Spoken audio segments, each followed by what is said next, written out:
किसी के भी मन की बातें जानने के लिए 3 तरीके होते हैं, लेकिन इन तीनों तरीकों को समझना अति आवश्यक है।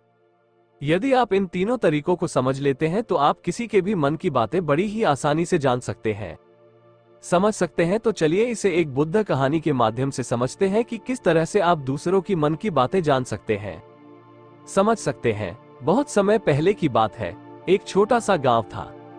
उस गांव में 2 भाई रहा करते थे।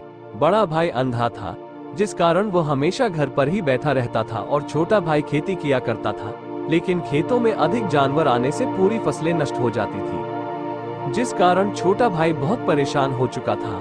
तभी उसे एक तरकीब सोची। एक दिन उसने सोचा, खेतों में से इन जानवर को भगाने के लिए क्यों नाम है, अपने बड़े भाई की मदद लो, वैसे भी बड़े भैया आएंगे।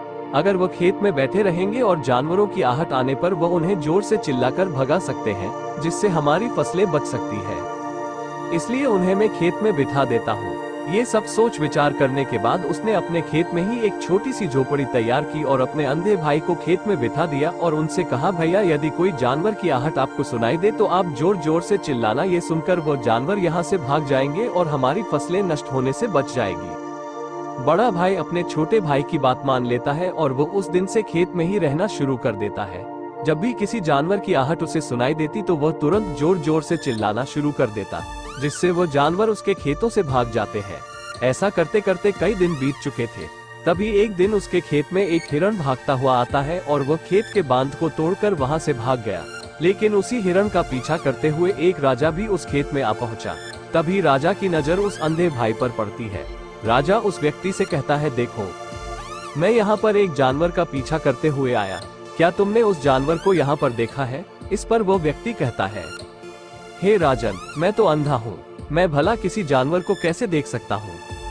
लेकिन मैं आपको इतना जरूर बता सकता हूँ कि जो जानवर मेरे खेतों से होकर भागा है वो आपके लायक नहीं है। आप उसके पीछे अपना समय यूं ही व्यस्त कर रहे हैं। राजा उस अंधे व्यक्ति की बात सुनकर बड़ा अचरज में पड़ गई। वो सोचने लगा कि आखिर ये तो अंधा है, फिर से कैसे पता कि जिस हिरण को मैं तलाश रहा हूँ वो हिरण मेरे लायक है ही नहीं।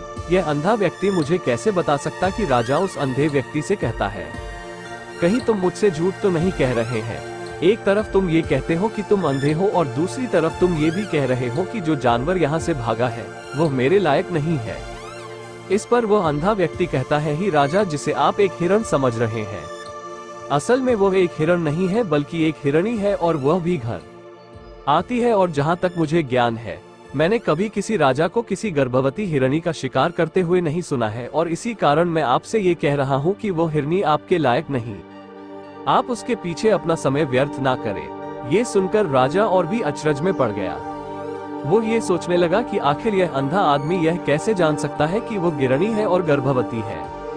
राजा कुछ देर सोच विचार करने के बाद अपने सेनापति से कहता है, सेनापति जी, मुझे कुछ जानवर जिंदा चाहिए, क्योंकि मुझे ये पता करना है क्या वो हिरणी है और क्या वो गर्भवती है, क्योंकि अंधा आदमी बहुत विश्वास के साथ कह रहा है और मुझे इस बात की पुष्टि करनी है।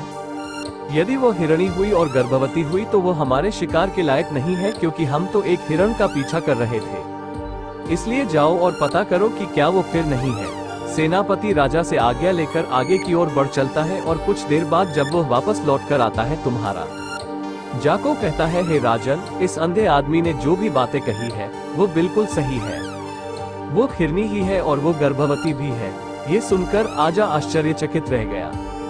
उसे समझ नहीं आ रहा था कि आखिर अंधा आदमी कैसे पता कर सकता है कि वो जानवर एक हिरणी है और तो और वो गर्भवती है। भला एक अंधा आदमी है, कैसे देख सकता है? ये कैसे जान सकता है? आखिरी से ये कैसे पता चला? ऐसे कई सारे प्रश्न अब राजा के मन में उमड़ने लगे। अब राजा ने ये ठान लिया था कि मुझे इस बात की तह तक पहुंचना ही है कि आखिर यह अंधा आदमी कैसे जानता है कि वो जानवर एक हिरनी है। ये सोचकर राजा उस अंधे आदमी के पास जाता है और उस अंधे आदमी से कहता है, देखो, मैं ये तो नहीं जानता कि तुम सच में चंदे हो या नहीं, लेकिन मैं तुमसे एक बात जानने आया हूँ। क्या तुम मेरे प्रश्न का सही सही जवाब दोगे? इस पर अंधा व्यक्ति कहता है कि राजन, आप जो कुछ पूछना चाहते हैं मुझसे पूछ सकते हैं, मैं आपको बिल्कुल सच सच जवाब दूंगा। इस पर राजा कहता है, देखो, एक तो तुम कहते हो कि तुम अंधे हो और दूसरी तरफ तुमने ये बता दिया कि जिस जानवर का पीछा मैं कर रहा हूँ वो एक किरणी है और वह गर्भवती भी है।